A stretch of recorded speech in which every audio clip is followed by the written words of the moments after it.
Bienvenue à ce point de presse que le président Edgar Leblanc-Fils vous donne tout de suite. Le président Edgar Leblanc-Fils.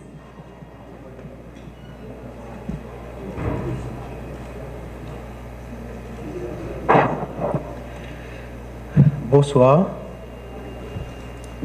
Comme nous connaissons après-midi, tu as gagné une rencontre avec le secrétaire d'État américain, M. Blinken, accompagné de secrétaire d'État adjoint, M. Bryant, et d'autres membres de la délégation.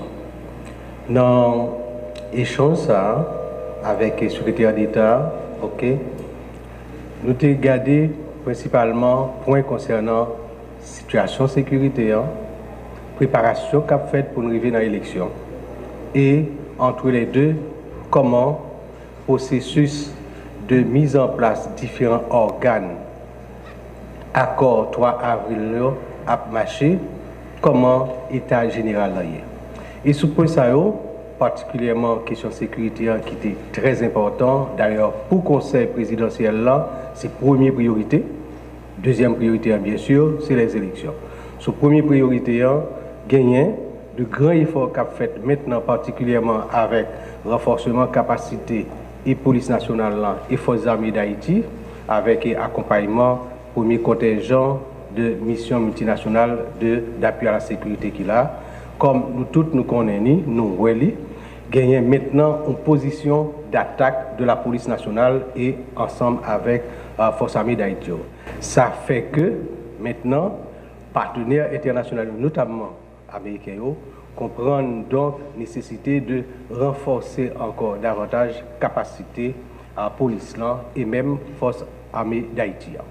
Cependant, troupes qu'il a eu, premier contingent avec 380 Kenyans qu'il a eu, un peu timide dans l'avancement étant donné que il était déjà gagner renfort des 600 autres qui peuvent arriver là. Il y a un gros problème qui est posé dans la mission multinationale, c'est un problème de financement. Parce que son mission multinationale, nouveau, ce n'est pas une mission onusienne, côté que les membres de l'ONU doivent contribuer financièrement pour la mission. Là, c'est les gens qui voulaient qui contribuer. Et à l'heure actuelle, c'est à peu près 300 millions de dollars qui gagnent et une bonne partie est consacrée dans la mise en place quand côté que premier contingent arrivé et pas gagné en pile partenaire au niveau international qui a contribué. Ce qui fait que déjà gagné réflexion qui a fait, des contacts qui a pris sur comment donc changer statut mission ça qu'il a de mission non onusienne, c'est-à-dire une mission d'appui à la sécurité, à une mission d'opération pour la paix. Nous-mêmes, de la présidence, du conseil de la présidence, ce qui intéresse nous, c'est l'appui aux forces de sécurité nationale.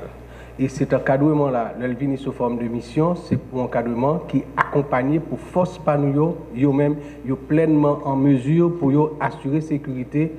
Jodi dans la bataille contre gang, demain, non, sécurité normale sur tout pays. Et c'est peut-être ça, nous clairement partagé avec le secrétaire d'État que si statut, mission ont changé, c'est une bonne chose dans la mesure à gagner financement d'Adila obligatoire des membres de l'ONU, mais pour nous-mêmes, c'est quelque chose qui doit inscrire dans un délai limité de manière à ce que nous régler les questions par rapport à Gagno et après, c'est force police, force l'armée d'Haïti qui assure la sécurité en dehors de tout appui. Nous ne pas venir là pour nous refaire, nous pas refaire mission l'ONU qui était fait 7 ans. Non, nous avons une mission bien limitée qui renforcée et police et ça. Ça c'était sur question sécuritaire.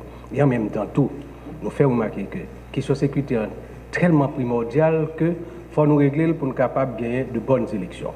Par rapport à l'élection, premier bagage, c'est la mise en place du CEP. Au niveau conseil présidentiel, gagné depuis 2 mois, préparation qui t'a faite en contact avec les entités qui sont chargées pour présenter membres dans le conseil, ça a avancé, mais là, c'est très lentement parce que la société noire est disloquée, société nous a plein de problèmes qui fait que l'entité en eux-mêmes pas capable de jouer un consensus. À l'exception, au tout début de la conférence épiscopale, de l'association des journalistes avec SOS Journalistes qui était rapidement désigné leur temps. Ensuite, l'université, mais entre-temps, objectif nous quitter à la fin du mois d'août pour nous présenter, nous pas atteindre, mais entre-temps, avec concertation, avec et détermination, membres conseil présidentiel, le bon côté entité SAO, nous arrivons à 7 entités qui choisissent représentants. Et la semaine prochaine, à la réunion du conseil des ministres, eh bien, la présenter CEP, formation CEP1. Nous espérons entre jeudi et prochaine réunion du conseil des ministres, les deux autres abguetants météo ensemble, choisis, les salades complets, mais même s'il n'est pas complet, conseil il a présenté, arrêté, absorti de manière à ce que vous commenciez le travail. Parce que pour le travail, pour le préparer machine électorale là, pendant que le comité pilotage conférence nationale là, qui est déjà en place, a complété à la réunion prochaine du conseil des ministres, il y a un membre qui a complété, il y a travail pour que réforme constitutionnelle est en fait dans les 3 premiers mois, c'est-à-dire d'ici à fin novembre, de manière à ce que CEP1 lui-même a préparé le référendum pour février et mars. Et à partir de ce moment, enclencher le processus électoral pour nous capables de respecter dès les transitions que le Conseil présidentiel a gagné au 7 février 2026. Donc entre le Conseil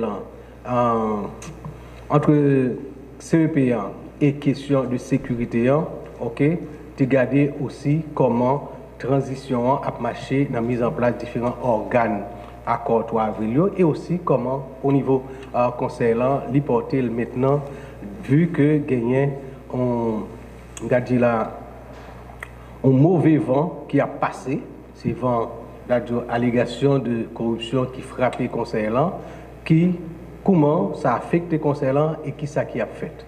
Effectivement, il a affecté le conseil là, fait que il y a des difficultés pour que nous avancions bien, j'en ai commencé, mais comme on te dit en revenant de la réunion de la CARICOM à Grenade, et que gagné une instance de l'État, l'ULCC, qui saisit le dossier, il y a travail et que nous demandons à ce que l'ULCC fasse son travail en toute indépendance, librement et fait de façon à ce qu'elle produise rapport. Et maintenant que les 3 conseillers, la semaine dernière, volontairement, de par eux-mêmes, aller à l'ULCC et engager à travailler avec l'ULCC pour que la vérité les faite. En ce sens, nous dit encore, l'ULCC maintenant, les éléments pour que pour le cas produire rapport, et ce rapport-là a fait la lumière, a éclairé le conseil là pour que le conseil là soit capable de décider pleinement en toute autorité sur la question, car personne n'est au-dessus de la loi. Et particulièrement au niveau de la présidence, nous entendons par exemple. Pour terminer cet échange avec le secrétaire d'État, moi, je fais remarquer que la question de sécurité est tellement importante pour nous et que nous avons gardé dans nos relations avec notre voisin, la République dominicaine, qui, Jean Proverbe l'a dit, voisinage c'est famille. Nous devons gagner une bonne relation, nous devons gagner un bon rapport.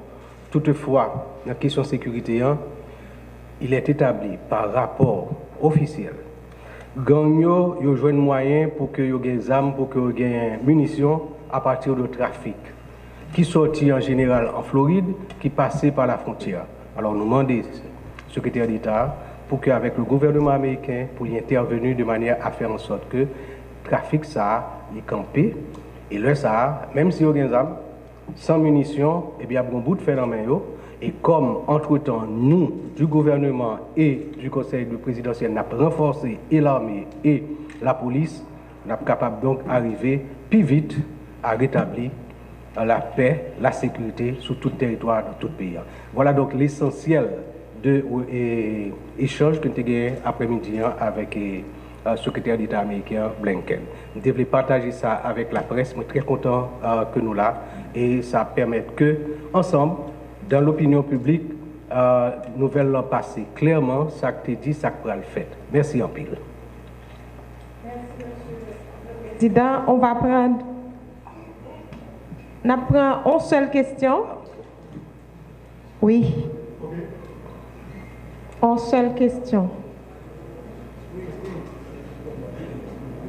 Je pense que c'était tellement ample et clair que pas de question, mais une seule question, c'est toujours bien. Une seule question. Bonsoir tout le monde, bonsoir Président.